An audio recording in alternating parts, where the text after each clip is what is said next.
Hello, and welcome to the two-man power trip of wrestling. I'm your host, JP John Paz. With me today, very special guest, returning guest, hasn't been here in a while. He's, of course, the mayor down there in Longwood, Florida. He's a former TNA Tag Team Champion, former OVW Heavyweight Champion, former WWE Superstar. He's, of course, Mr. Matt Morgan, the Blueprint. Matt, welcome back to the two-man power trip. How you doing?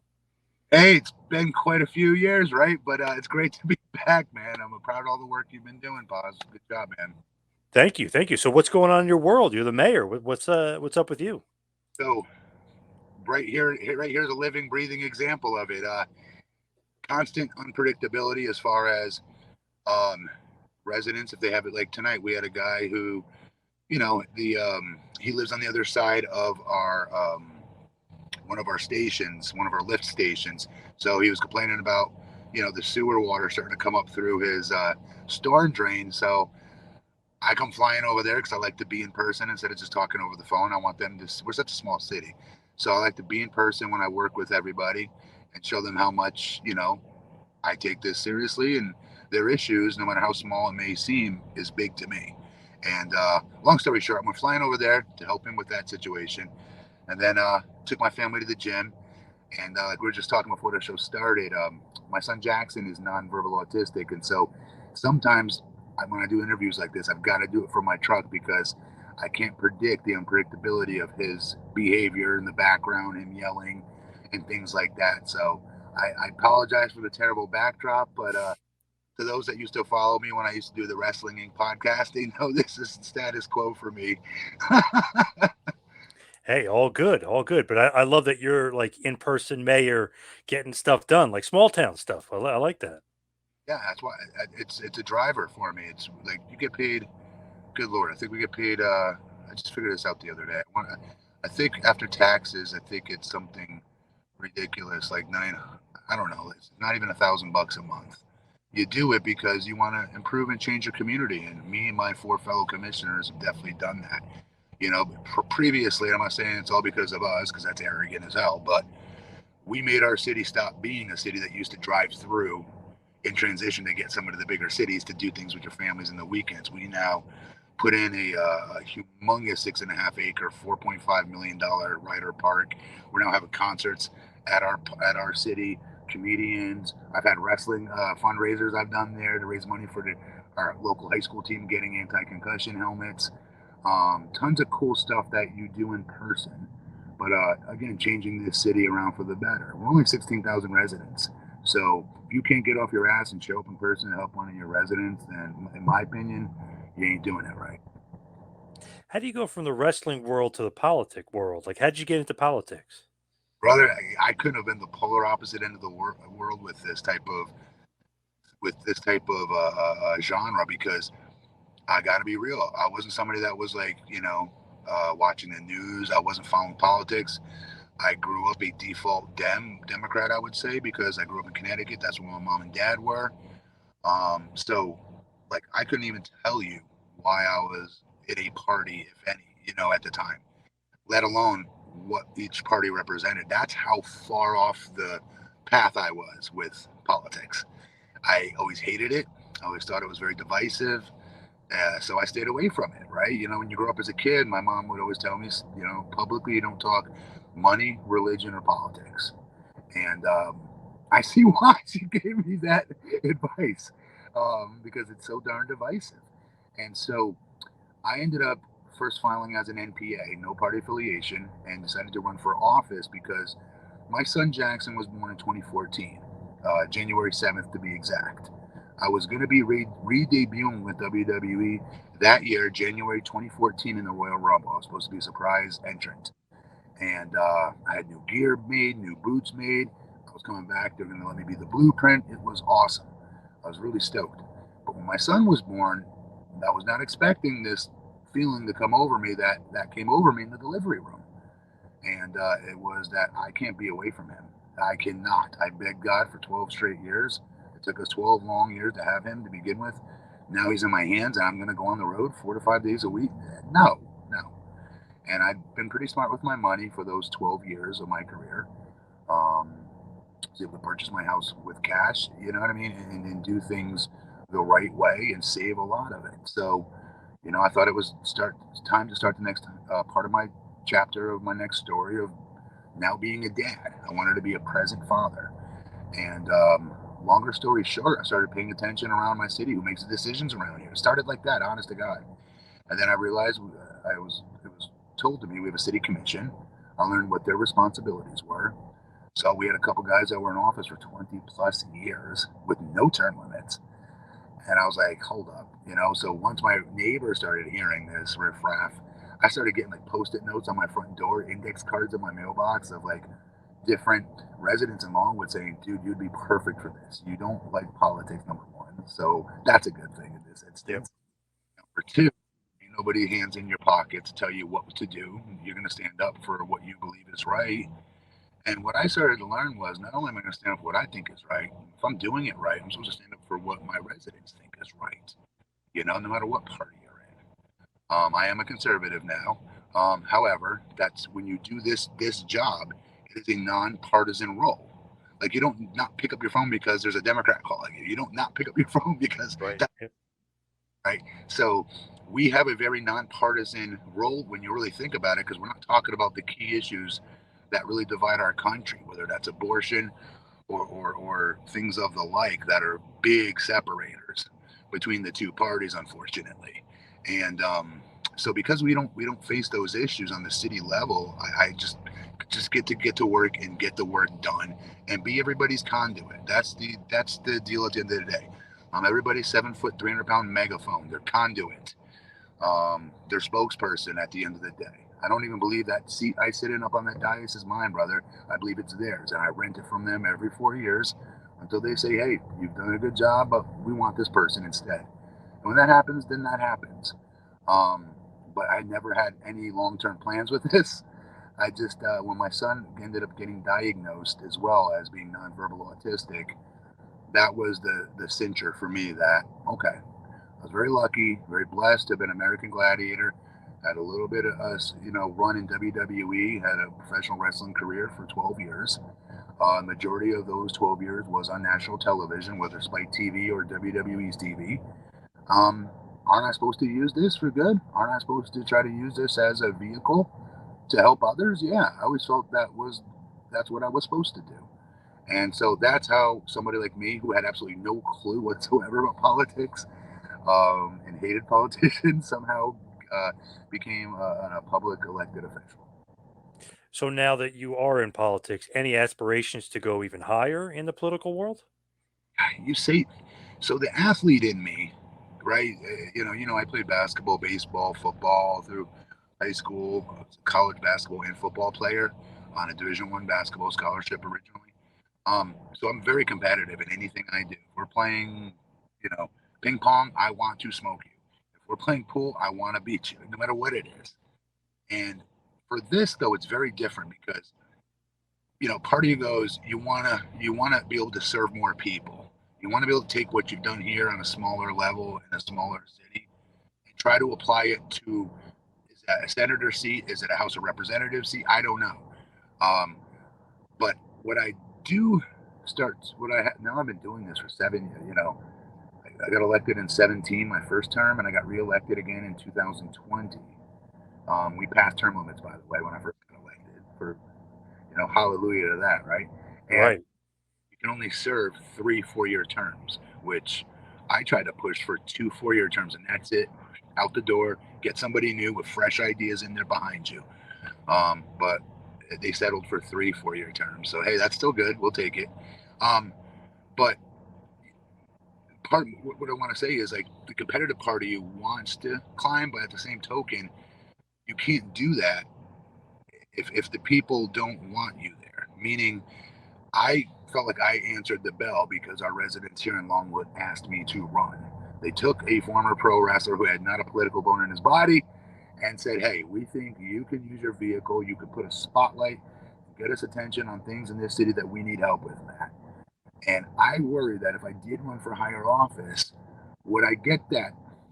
I hope this doesn't sound arrogant, but would I get that attaboy, that pat on the back I get when I go to like our local gas stations or Publix or Winn Dixie supermarkets and I'm standing in line with my fellow residents and my neighbors, and they're like, holy shit, you just brought 20,000 people to our city, Matt, like with one of your events.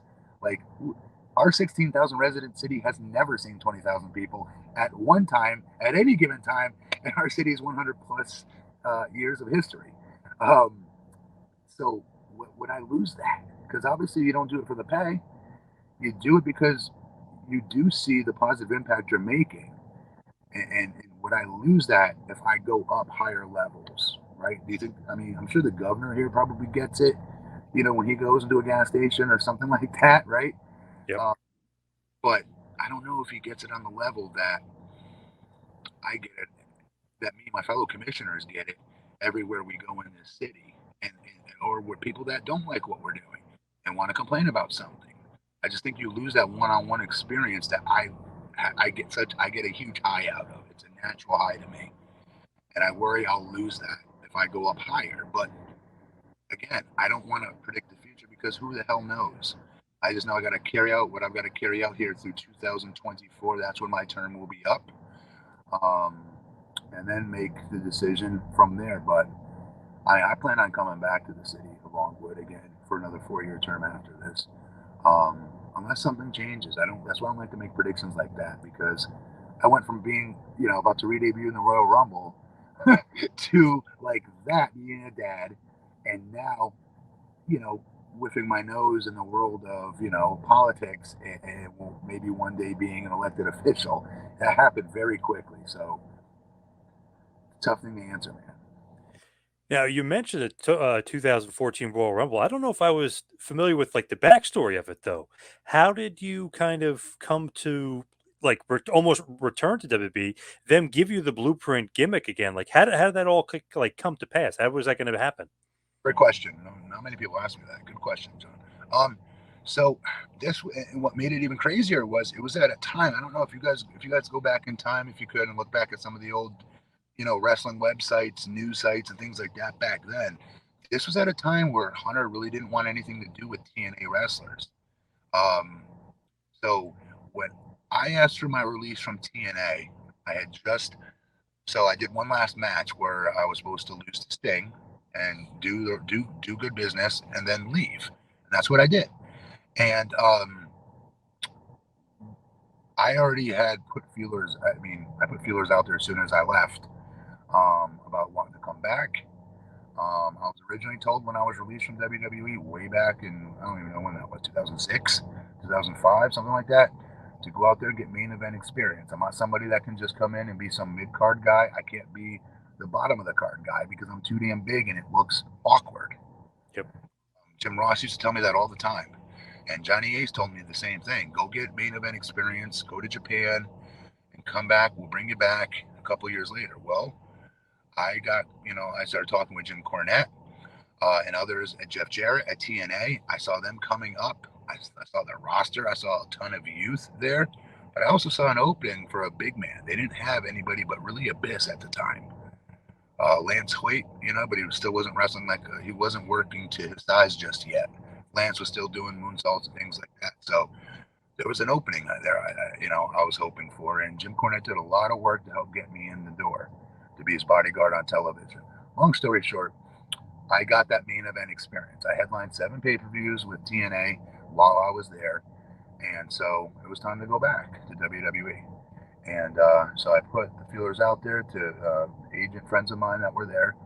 And at first it was give it some time because Hunter really doesn't want to work with anybody that's coming from TNA. This was legit at the time, and I understood why. But I don't know how many months later, not too long after that, it was that we want to bring you back. I think the right spot for it would be at the Royal Rumble, where they like to have surprise entrance. That'd be pretty cool to bring you back that way. Are you cool with that? I was like, hell yeah, I'm cool with that. And they're like, yep, and you'll be able to do your blueprint moniker. Basically a lot of what I did on TNA, I'd be able to do there. Is the way it was explained to me. And so, trust me, it was a tough conversation when when I finally, became a dad and then made that decision. I had to make that call and let them know that, I really wanted this opportunity, obviously, but by the same token, You have to understand, guys, I had no clue I would feel like this. I had no clue. I knew I prayed to be a dad for 12 years, but I didn't know that's all I now wanted to become. And that's all I wanted to make sure I was the best at. I didn't know that feeling was going to happen like that. And it did, but it happened like that in my head, too. The switch just went off that check, please, I'm done. No more on the road anymore. And so they understood. They weren't jerks about it at all. And believe it or not, I also called Dixie Carter. I called TNA. I also thanked them um, because I know Dixie.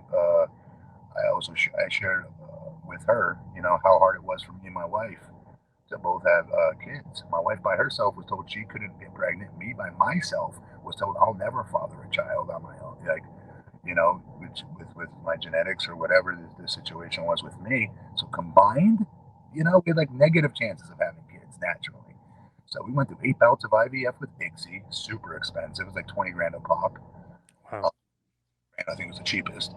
And it just didn't work. So when she naturally got pregnant, it just so much fell into place that it felt like the right decision to make.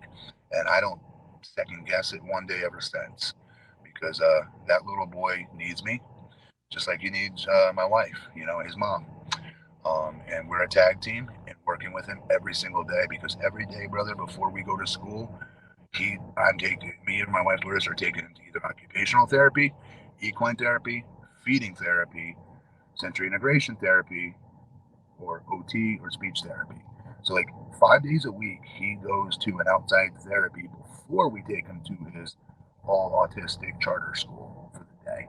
So there's no way I could have just put all that on my wife. Can you imagine that? Yeah, Oof, no way. Yep. yeah. I'm going on the road for 5 days later to play, cops and robbers on national television in my spandex. No, no. So interesting. Like, obviously, I mean, taking the father takes precedence. But the interesting thing to me is when you're going to be the blueprint. Sometimes in WWE, just talking about wrestling now, of course, but just in WWE, it's funny that Triple H sometimes like, no, you're not Brian Danielson, you're Daniel Bryan. You're not Kevin Steen, you're Kevin Owens. Cody Rhodes, you're allowed to be the American Nightmare with your theme song. Like, you know what I mean? It's like, wow, you're going to be the blueprint almost again. So it's like sometimes they let you. I know technically you were that in OVW, but it's like, wow, sometimes they technically will let you be something you were in the past. Sometimes they won't.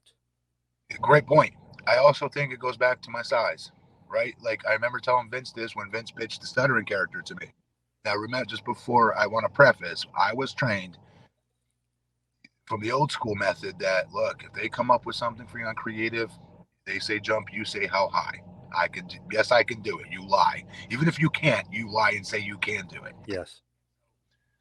When Vince McMahon pitched the stuttering character to me after my second time being, sent back down and being called back up to SmackDown after doing the Team Lesnar angle and all that other stuff as a rookie, now having a little bit more experience under my belt. Well, I do remember telling him, I was like, Mr. McMahon, with all due respect, like, I'll do whatever you tell me to do, and I'll do it better than anybody. However, I was just on your television 6 months ago with Team Lesnar, and I did talk. How am I now not talking? Like, what are we going to say? How are we going to explain it? I overanalyze it like I overanalyze everything else. And anybody that knows me from wrestling knows I overanalyze the Jesus out of things. That's just my own, that's a curse and a gift, I guess, at the same time. Anyway, so with that, I think because I already have been on television a couple times with them, I am distinct in how I look. It would be ridiculous with call me Morgan Matthews or or the red print or something crazy Yep. like. I don't know. I didn't ask questions. I was just stoked to be able to be the blueprint because I did pitch that to Vince a long, long time ago of what the blueprint could be, and it essentially was Ivan Drago without it being any Russian related stuff, meaning just the guy that he's the giant 2.0, And I pitched it to him like, man, we've got Kevin Garnett, 7'2", bringing the ball up the floor now in the NBA. Dirk Nowitzki shooting from half court, damn near at 7 foot. Randy Johnson, damn near 7 feet, throwing gas on the pitching mound in Major League Baseball. All the sports big men are evolving. Why aren't pro wrestler big men evolving? Let me be that giant 2.0. And I told him the whole way to set it up. I was like, because he asked me. He asked me about the blueprint and how I would go about it. And I told him, I'm like, you say that I'm the blueprint of the perfect athlete the perfect giant, the giant 2.0. And the way I would do it was the vignettes could be simple. Vignettes would be he would be my Dr. Frankenstein. That if Vince McMahon himself could create, I know it's super arrogant, but that is what the blueprint is. He thinks his bleep doesn't stink. And so he's the Mr. Perfect of the Giants, if you will. So that's why I told him, like, you'd be the Dr. Frankenstein. If you could create your own perfect giant, you would take, you'd show glimpse on the highlight reel of the vignette, rather, of just this hulking silhouette breathing really, heavy, right? But that's all. And then you would just show this, boom, the whole thing the screen would explode, and you'd show real quick glimpses of Ernie Ladd, Big John Studd, Andre the Giant, obviously, transitioning into a little bit more modern giants like was it Taker, Kane, Big Show, right? And then again, one more explosion on the screen, and again, you just see the dark shadow of a silhouette just hulking, breathing heavily, right? And you say he's coming, and that's a nice little teaser. And then the next time you get into it, you start to show me doing, you show Mr. McMahon legit acting like he's Dr. Frankenstein at Titan Towers. I grew up in the town right next to it as a little boy. And you show him on the operating table, and eventually it's alive, that whole gimmick. And then another one you could show would be eventually me training. I would have the top trainers, I'd have the top dietitians, just like Ivan Drago did, if you remember in Rocky 4. Awesome. Yep. His gym versus Rocky's climbing the mountain and all that crap he had to do, the blue collar stuff, while Ivan Drago's getting like injections. He's friggin' using all this top flight equipment that hasn't even been brought to the United States yet. He has all these advantages. Well, if Vince McMahon could create his own giant, wouldn't that giant have that benefit? Hell yeah, at Titan Towers gym. And so I put all that together, and where I lost him is where I said that this this would be the most synthetically created perfect giant. That's where I was told I lost him, because you got to remember, this is at a time where people, we weren't, wrestlers were not supposed to have anything to do with steroids or anything like that. So synthetically created could mean that. And that's not what it was supposed to mean. It was just supposed to mean that, like, you created this perfect giant 2.0 as Dr. Frankenstein, so to speak. But by taking the best of all the former, legendary giants of our past and mishmashing them into the future. Because that is what every other sport has done. Before Kevin Garnett could bring the ball up the floor, he had to learn how to shoot a jump hook down low, which, where did he get that from? Kareem Abdul-Jabbar. It's just the story of all sports. Why can't we do the same with pro wrestling? Was my point. But I would have had it. I swear to God, I felt like I would have had it if I didn't stupidly say that word. It was told to me later. That's why. That's why he didn't go for it. So that was cool that I was able to show him through TNA all the years of doing the character there. Not to the effect that I just explained to you, obviously, but in my promos, cocky as hell and thinking, I'm not the next big anything. I'm the first. I'm the first walking, talking, living, breathing, running, jumping, athletic, thinking man's giant the sport's ever had. If the Lord could make, the perfect giant, shit, you're looking at him. Hell, I'm the blueprint of the perfect giant. That kind of cockiness, swagger, and arrogance. And that would be my Achilles heel, my own arrogance. That proverbial banana peel would be my arrogance, getting ahead of myself. And somebody like Brian Kendrick, schoolboying me up and embarrassing me and things like that, right? Or whomever, so. I love that. It's such a great idea. You sold me on it. I love it. The montage with, the Drago montage, him, like Vince being a part of it, saying like, "You're my creation." Like that, it would be awesome. I mean, and now in retrospect, now I'm older. God, I'm 46 now, right? In retrospect, I'm sitting there going, how many people could wish that Vince McMahon could be in their own vignettes and stuff like that? And that's what I pitched them. You know what I mean? Get in Yep. mind, every wrestler probably wishes I could do that, right? Yeah, probably everybody's like, "Hey, Vince, you should be in my vignette." The most over heel of all time. Yeah, can you be in my vignette? Yeah. Do me a favor, pretend like you're my uncle. Is that cool? Can we shoot a vignette real quick? Exactly. Uh, crazy. I like that. I like that you could pitch stuff to him back then because I don't know if you could do that nowadays or not. But like that's great. You could do that back then. I don't. Yeah, that's a good point. I don't know. I wouldn't know. I just know. I know the locker room dynamic is like day better though. I do know that. I know that they actually look out for one another up there a lot more. I know. I'm sure there's professional jealousy here and there, but I'm sure it's done in the like. All right, I got to beat that tonight. I've got to go out there and I've got to do better than that. That's a good, healthy competition versus, walking into a locker room and somebody shit your bag or someone, put frigging gimmicks in your drink or something like that. Like just insanity type of things that back then the locker room definitely had. Man, the times have changed big time on that. But I just think it's so weird though. Like back to the stuttering gimmick, like he knows you, right? Like he's seen you before. They know like why. Like what did he ever explain to you? Like oh, this is why we're doing it. Like why? What the hell is that a gimmick? So I don't know if anybody ever believes me when I say this, but this is legit the truth. He pitched it to me when we were in Chicago, and me and Jillian Hall were called back up from OVW to go meet with Mr. McMahon. And I met with him, not with Jillian, but by myself. And Johnny he's like, he's going to pitch a character to you. You're going to think it's far fetched. You have an opportunity here to take it or hang out down in Louisville.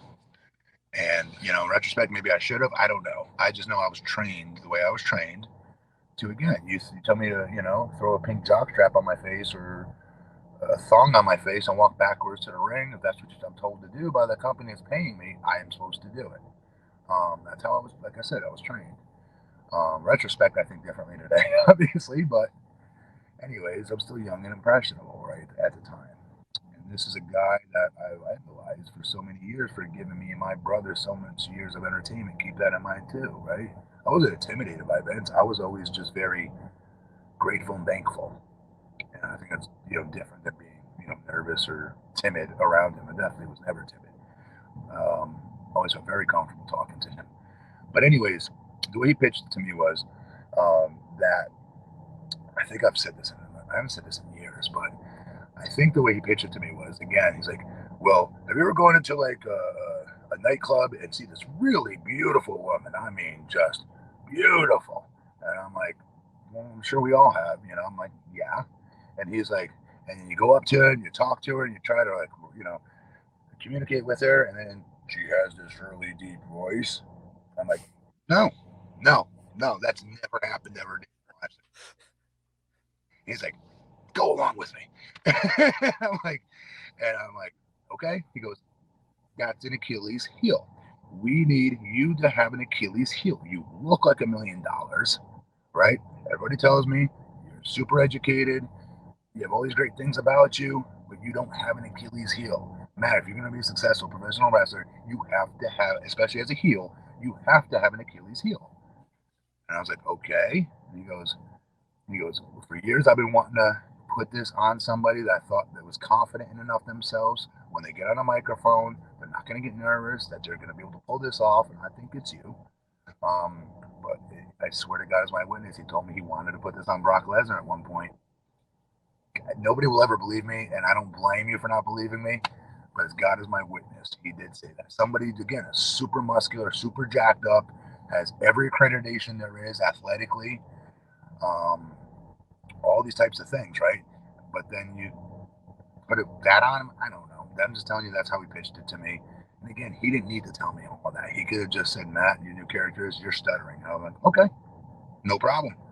I expect to be, and I told him, he goes, go back down to Louisville. I want you to work on this a little bit. I go, Mr. McMahon, with all due respect, if I'm going to do this, I want to be pulled back to TV next week. I'm not going back down there again, not because I don't want to be down there, but because my dream is to be on the road as a WWE superstar. That's my goal. That's my dream. And so I want to be pulled back up as soon as possible, and I will ace it. I will do it to the best of my ability, and I promise I will work on it. I go, but I don't need to go back down there to work on it, So he kept his word. I was up on the next, maybe like 2 SmackDowns later, I debuted. And he liked that. He usually likes that cockiness. I mean, I don't know how it is today. Obviously, I don't even think he's anymore talking to the talents, right? To my understanding, I believe. I don't know if that's true or not. But before he got in all the trouble he got in, I'm saying I have to imagine he was available for them to speak to. You just have to go speak to him. I mean, you just have to. It's like you would any other boss. And I know it's easy for you to say, but no, it's not. We're all in the same boat of being employed by the same boss, right? So that's one cool thing I always liked about the company. That's all you had to go talk to. Yeah, they had creative writers that would come up and get in your ear and chirp, chirp, chirp, chirp, and try to tell you to do this, or you'd have agents that would completely contradict themselves with.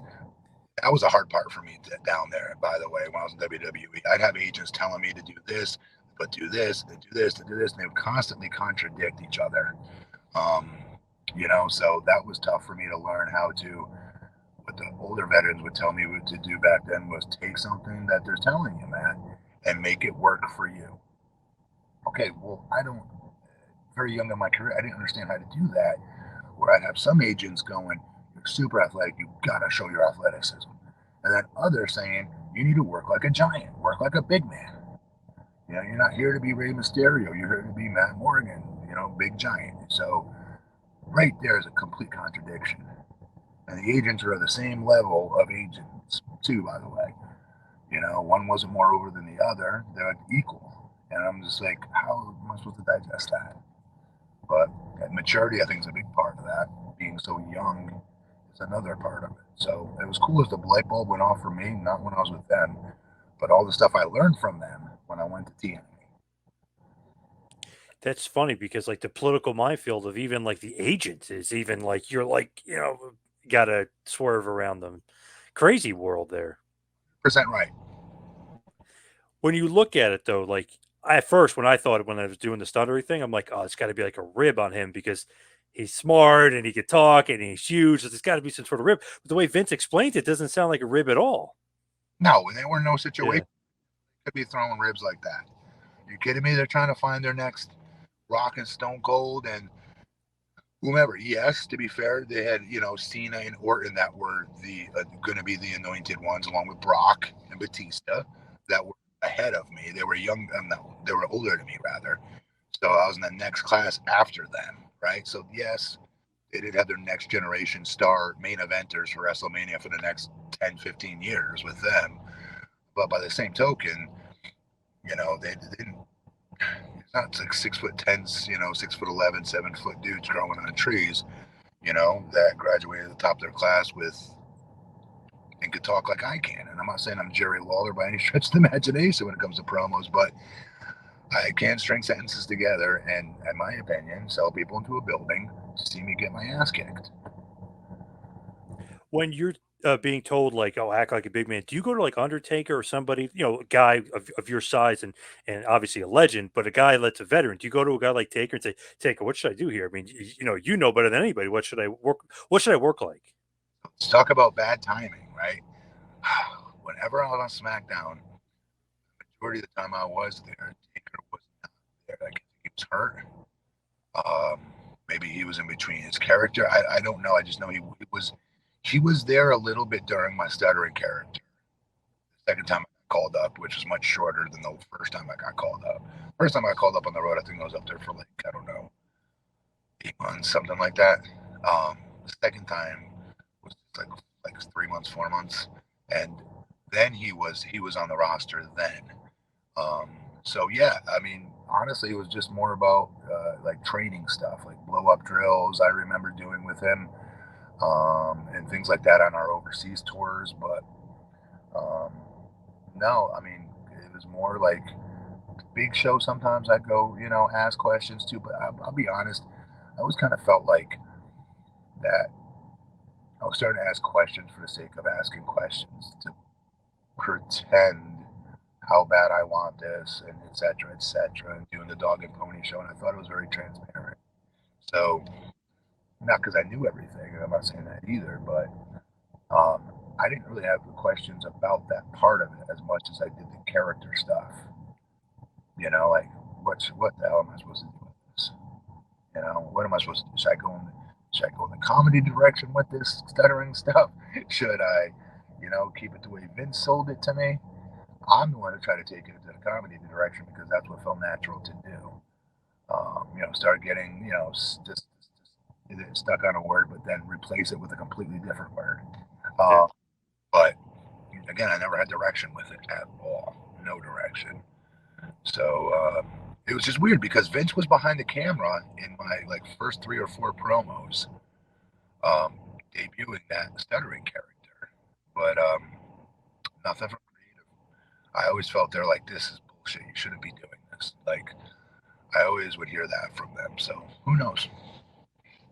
Do you know why you got released? That when you did get released? No, no. They never gave me a reason. They just said, hey, it's not working out.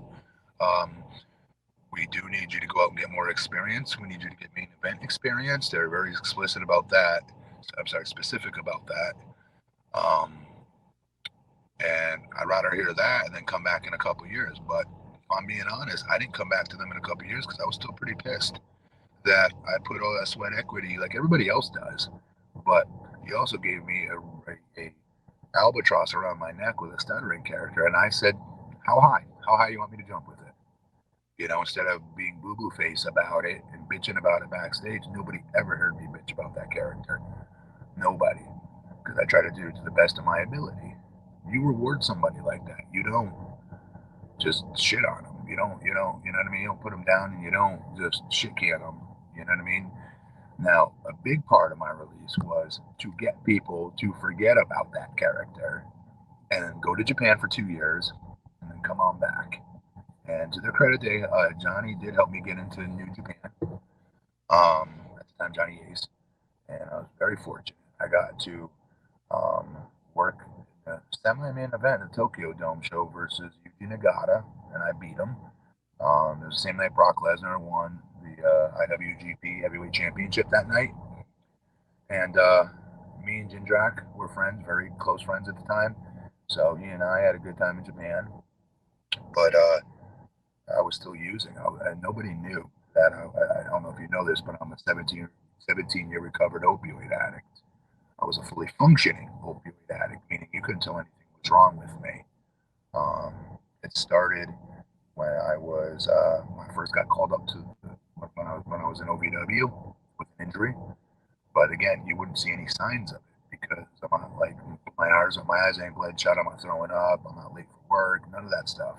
It's very, very astute and picking everything up as quick as I could as a rookie. But that addiction bit me quickly, and it just got worse and worse and worse. But again, it never affected my wrestling. It never affected anything, nothing, which made it harder to spot that I had a problem. Until God, was it 4 years, 5 years later, I'm on a tour in Italy, and I ran out of my pills for the first time in 5 years. And I've been using like, what was it, anywhere between 80 and 100 milligrams of oxy or hydrocodones Well, every 4 hours. Jesus. Insane amounts. And so, like, I overdosed 7 times, and nobody knew about it. Um, I didn't mean to, obviously. I was taking too much. But long story short, I ended up getting the help that I needed to get.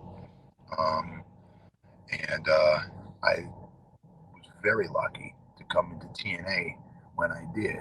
Again, thanks to Jim Cornette and Jeff Jarrett, being Jimmy's bodyguard, because that was my first full year of being sober.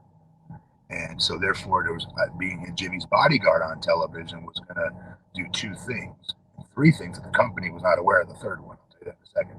First 2 things, as far as the company was concerned, it's going to get me away from people remembering that stuttering character because I'm going to be doing a boatload of talking.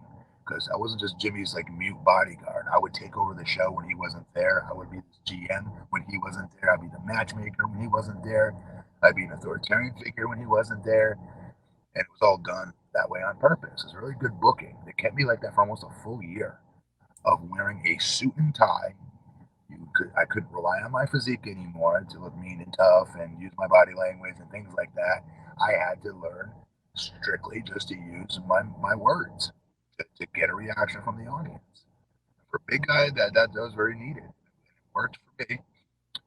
And it also draws anticipation for everyone going, well, he's surely going to be wrestling. When the hell is this going to happen? Rip the suit off already, Morgan. Start kicking ass. What's going on? Kind of anticipation. And that worked as well. That was Jeff Jarrett, his booking on making people want to see you but he's asked eventually. Um, but the third component of this that they weren't aware of, because I was uncomfortable telling anybody about my sobriety just yet, because you would be blackballed back in the day if you told people that you struggled with drug addiction. Um, was that I'm now not going to be taking bumps. I'm not going to be going on house shows. I'm just showing up to TV and doing like the most least impactful thing for my body possible. I'm not taking any bumps. So I had almost a whole year of that. So that was my first full year of sobriety. I think that played a pivotal role of keeping me sober. Because think about the easy rationalization of a guy. I mean, I worked my ass off to get clean, but people relapse more times than they don't in their road to recovery. And I'm not saying this to pat myself on the back. I'm saying this, I'm proud of it. I never relapsed one time in my 17 years. I'm damn proud of that. But I also felt like I was, the big man upstairs watching over me as I was getting clean. Because talk about being put in a perfect role where I'm now not taking bumps for the first time in my wrestling career. I'm not having to wrestle for the first time in my wrestling career. I'm just doing mic work and standing with Jimmy and things like that and learning from even more from him. Blessed, beyond blessed. So just very, very thankful for my entire time at TNA. Seems like you have a good relationship with Cornette. Was that all stemming from OVW? That good relationship? 100%. Yeah, I love Jimmy. Love him to this day. Um, people think he has controversial opinions and things like that here and there, but dude, find me somebody who knows his business better, is smarter, is a better talker, um, and he was a better teacher. He's such a good teacher, such a great teacher, you know. And I'm an athlete, so if I screw up and I come to the back and he yells at me, I'm not gonna go whine about it and cry about it. He yelled at me. I'm gonna take every word he says because if he's willing to get that animated and that pissed off at something I did wrong, that's legendary Jim Cornette. And he gives a crap enough about me to correct me so I don't do it again. Go home, talk to my other more veteran wrestling friends that was with me in OVW at the time, somebody like Nova or Rob Conway or Nick Dinsmore or Doug Basher maybe, and pick their brains about what was taught to me that day and not to do it again, not to make the mistake again, and this is how not to, right? But I was his top baby face. I was his top heel. He believed in me more than anybody else believed in me in this business. I'll tell you that right now. And so I'll always stick up for Jimmy. I'll always be grateful to him because he gave me a 12-year career. When you think about it, when I got signed as a developmental talent, he didn't have to put me on his TV. He could just made me go to practices and things like that. Like I saw some of the other contracted talents do that never really appeared on his TV until like the office then made him do it with certain talents. But he did it. He put me on the perfect roles when I first started there. He had me to get me over in OVW for the first time. He had me come out and do a freaking tug of war contest because I wasn't ready to wrestle. I didn't learn enough yet. I didn't learn how to do the basics: lock up, headlock takeovers, chain wrestle, the very bare minimum, right? So because of my size, again, he was like, "How can we get this kid over without him showing his ass yet?" It was hilarious. He put me in a tug of war contest for his bowling services, where me versus like three of them, right? I obviously am about to win. I'm pulling all three of them across the ring. The fans in Louisville are going bananas for me, by the way. So it's working. Kenny Bowen goes out there, takes the rope, ties it to the post of the opposing team, and I yanked the whole thing. Talk about getting somebody over like a freaking freak of nature. I know it sounds silly today talking about it. Tug of war, come on, that's stupid, man. That's 1970 Memphis. Call it whatever you want to call it. I just know it worked. I got over because of it. And people wanted this again. The anticipation was starting to set in. Wow, can you imagine if this guy gets in the ring and he starts body slamming people, power bombing people? What that's going to look like, right? So there was an anticipation eventually to start seeing me want to wrestle. And he brought me along nice and slow. He had tags for a while in the beginning, house shows for quite a while in OVW until I was ready, or close to ready as I was going to get. So I think he was a great teacher. Then you fast forward a few years, obviously helps get you into TNA, like you said, the year long kind of with him, but kind of like a director kind of thing. But you're almost like his assistant, but not really. I mean, it's pretty cool, like what they're giving you authority on the show. So when you actually do begin to wrestle and you start getting into it, obviously two-time tag team champion there. So I mean, there was some success, but did you ever think like I should be the world champion here? Because there was, like you said, there was a bunch of main events. There was those two Jeff Hardy pay-per-views in a row. Thought you were going to win it.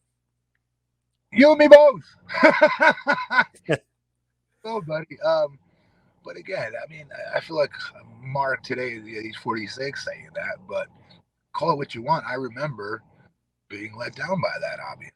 And I would talk to, at the time, I think Vince, I think Russo was our writer at the time, but him or Matt Conway, one of the two, I'd be like, hey, is this ever going to happen? Because if it's not, what are we doing here? Because if we keep telling these 6 month stories of me versus the main event mafia, for instance, which to Vince's credit, that was a good storyline. I Yeah, had to go through every member of the main event mafia one by one by one by one to build to their version of WrestleMania, Bound for Glory, of me versus Kurt Angle.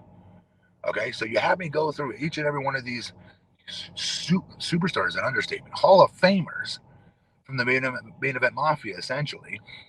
And I believe Mick Foley was in there at one point too in a tag match. They had me win. Like a lot of guys did a lot of favors to help me. Okay, in this crescendo they were building with me, the storyline of me versus Kurt, wrestling's present versus wrestling's future is what they called it. And they had me lose to Kurt. And all day, Kurt was on his bike, constantly, with Vince and Matt Conway going, "What do we do? Why would we build him this far just to get him to here to lose? This makes no sense. Come on, listen. I have no problem doing the honors to Matt. He's earned it. Come on." I always thank Kurt for that. Kurt will lose to everybody if you let him. By the way, Kurt will lose to you. He would lose to anybody that's watching this right now because that's what kind of non-ego Kurt Angle has. Excuse me. That's what kind of non-ego he has. So, anyways, the whole day he kept pushing for it, and there's just like nope, nope, nope. And to my understanding, I didn't win that night was because this is what was told to me at least, that they needed Kurt to be wrestling against AJ the next month for the title or something along those lines, and AJ needed to beat a strong Kurt, not Kurt who just lost to me the month before Bound for Glory. And I don't know. I just felt like they got me every one of those main event pay-per-views I was at was a good chunk of them were almost all of them were for the title, I'm pretty sure. And you'd get me to that finish line, to get me right there, and then something would happen where they wouldn't follow through. And again, this is when my size hurts me. You can't do that with me. It's either all or nothing. It's just how it works, and that's why I do.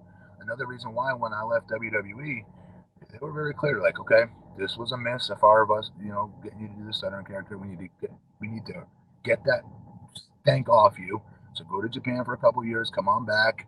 You have more main event experience on top of it, which you need, Matt, and we'll try this again. And so with TNA, it was just like I was always grateful for my opportunity there, but you could see it. You could see that they were never fully committed to getting me to the finish line. Get me right there, but then never all the way through it. I'd be in this angle with Hulk Hogan, who's never going to wrestle. Don't get me wrong, it was a dream come true as a little 6-year-old boy who I'm very grateful. Hulk also helped me on American Gladiators too, by the way, become one there. So I'll always be great, show gratitude to the Hulkster, the freaking Hulkster, right? But he was never going to wrestle. So where's that going to go? I get what the rub's supposed to be there, but if it's not going to end in an actual wrestling match in which I'm going over in, what are we doing here? You have to be double protective. At least back then you did with your big men. You just have to. Imagine they did that to Undertaker. Imagine they did that to Kane, where they go all the way there, but then they don't pull the trigger all the way. You know, that just made no sense at Bound for Glory. It was like, wait a second, what Angle wins? It's like he just went through the whole main event mafia to beat Angle to become the champ. What the hell?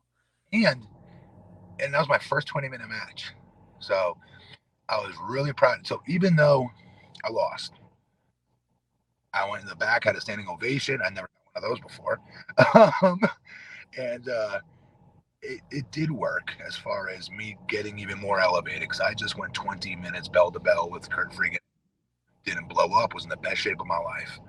I'd lost like 20 pounds on purpose to try to get my cardio up because I knew that match was coming 6 months in advance.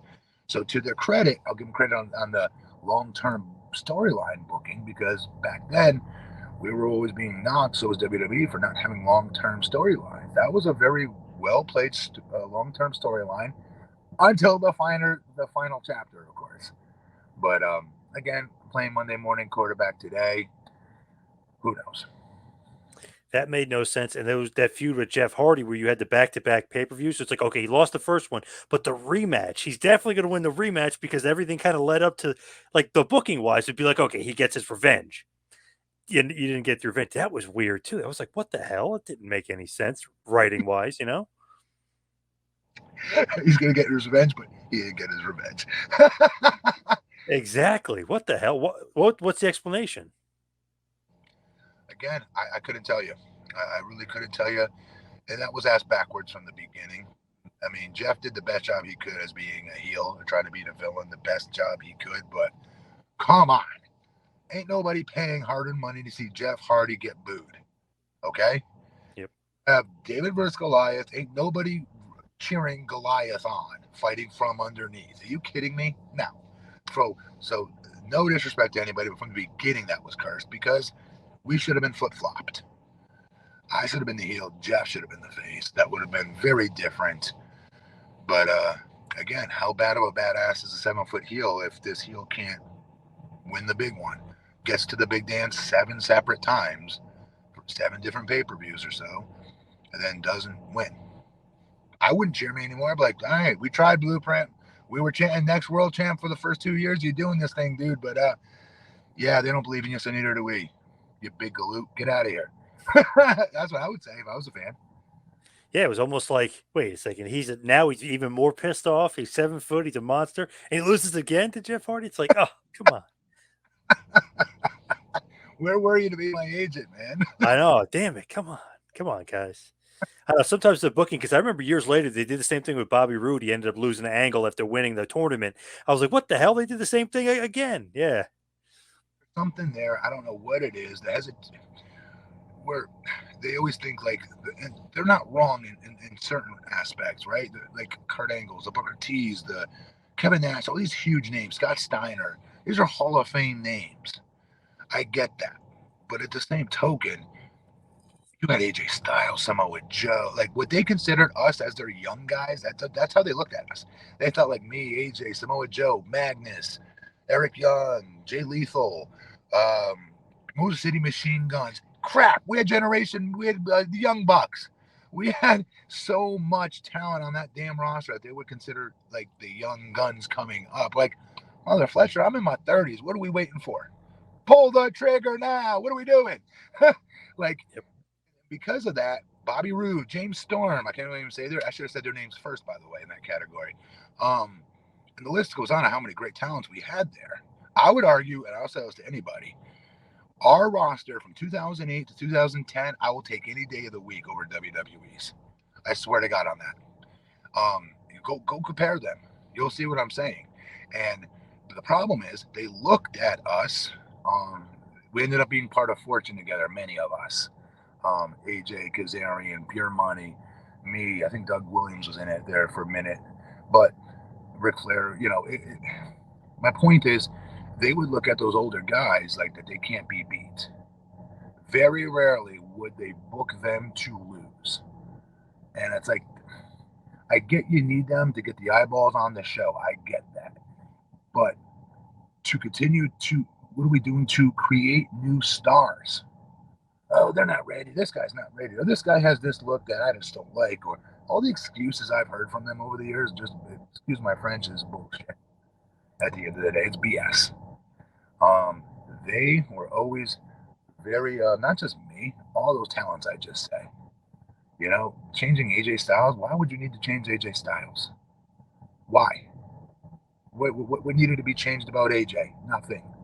Nothing. Just get him in the ring with these more experienced talents, these main eventers from WWE, and the rest will take care of itself. Same with any of us. But for whatever reason, they were always very, shy at pulling that trigger at that last point that the trigger needed to be pulled for every one of us, not just me. Yeah, it's one of those things. It was they always would do that. The WWE guys would beat the TNA guys. You need to have your own guys go over and like strengthen TNA for sure. Yes. Yep. And you can't at that point say, well, that's a former WWE guy. Not by then. I'm not. At that point, I've been with TNA for 5, 6, 7 years. So no. So as we start to wind it down here, we head towards the finish. I was just curious because you kind of mentioned, obviously being away from wrestling. Do you still watch it though? I know obviously Wrestling Inc. You don't do that anymore. You were a big part of their podcast system there, but do you still watch current wrestling? Are you into it or no? Yeah, I try. I mean, I'm on 13 other. Yeah, I'm the mayor here, but I'm also on 13 other boards and committees here. I'm constantly doing fundraisers. I'm constantly having some. I have like 10,000 things to do every night, along with trying to do the best job I can to be a dad to that little boy.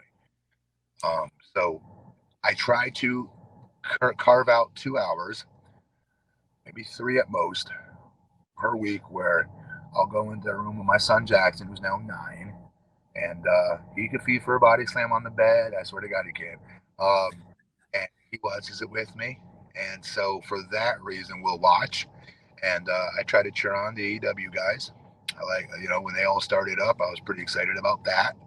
A new company coming up means more jobs for guys like me back then. And other guys in WWE, maybe the timing is just not right for them, for whatever reason. But so I'll watch AEW, and obviously I'll watch the entire Roman Reigns, Sami Zayn storyline, and I catch what I can on YouTube. YouTube's a big help, right? So in between meetings and things like that, wrestling will generally always pop up in my YouTube feed the way the algorithm works. So I try to catch the podcast, try to catch the shows that I can catch, the highlights at least from SmackDown. Proud of my boy Eli Drake and the work he's done. Still think they're not using him the right way. That guy's a star, dude. He's a star in every sense of the word. Give him a microphone, let him do his thing, stay out of his way. I think he's such a money talker. Um, but anyways, I do try to again try to carve out 2 to 3 hours each week in totality, watching it with my son. LA Knight, I think he carried that feud with Bray Wyatt. He was better, I think, in it. Not crazy? I do too. Um, I do too, man. His promos, dude. I encourage anybody that's never seen him at TNA, go watch some of his TNA promo work. That guy, I was blown away with it. There's a couple times where I wanted my son to be able to watch me wrestle live and not have to watch it on YouTube of old man dad, whatever, back like 10 years ago, whatever it was. So I went back to TNA a couple times, just to wrestle one-off matches. One time versus Brahm at a pay-per-view. Another time was another. I forget the other one I went back to do. Some 8-man tag with Magnus and a bunch of Alberto Del Rio, I think, and a couple. I forget. A Tyrant. GWF, like it was like a GWF versus TNA thing, right? Yes, that's it. So I went back for that, and it was great because my kid got to watch it live, and it's like, just, again, because he's nonverbal autistic, I won't know, right, what he thought of it, but his eyes, almost popping out of his head, seeing the pyro and Daddy coming down the ramp, and that my wife videoed it all for me. So that's something that I'll always cherish and be grateful for TNA for always being good sports and always, wanting to, if I'm willing to do anything, they always call and ask. But I'm in the best shape I can be because I have no intentions of going back to wrestling, but I do one fundraising wrestling event every single year here where I live locally. Like I said, to raise money, whether it's for anti-concussion helmets for my local high school team, or whether it's for us getting our very first girls softball batting cage at our city, or whether things like that are important to me and our kids. I'll do a wrestling fundraiser for it, and I'll come out and I'll wrestle, and it helps me because what helps me stay in shape for that when I got to put on my old wrestling trunks and stuff and still be in shape is my wife and I compete one time per year in men, or 1 to 2 times per year on average, in women's and men's physique competitions.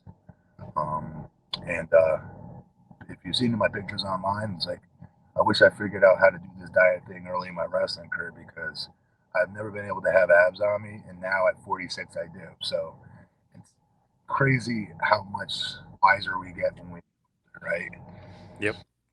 Man, if I could rewind time and learn how to diet the right way, I thought I was dieting the right way when I was younger, but again, who's to say what some of those painkillers maybe did? I don't know to my insides, and who knows? But I do know I'm very, very blessed to be here still, clean and serene, and trying to do the best job I can in making my son's environment and every kid's environment the best I can here in the city of Longwood, honestly. Youth is wasted on the young, they say, which is true. I see it now. I used to think an old man would say that, but wow, what a up hater. You stop being an old grizzled vet, but boy, you're right. They were right. Before we let you go, where can everybody find you, social media, otherwise, and even maybe around the city of Longwood? Boy. Instagram and Twitter, I think, are the same. At BP, Matt Morgan. At BP, like the gas station, but not really. It stands for Blueprint. Matt Morgan. What is my Facebook? Facebook is just Matt Morgan. I also have another Facebook account, Matt Morgan for Longwood as well. What else do I have? I think that's it for social media. I think those are the three platforms I have.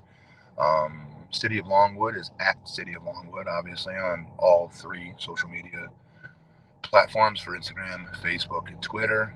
We didn't even have that before I got elected. How about that? We Crazy.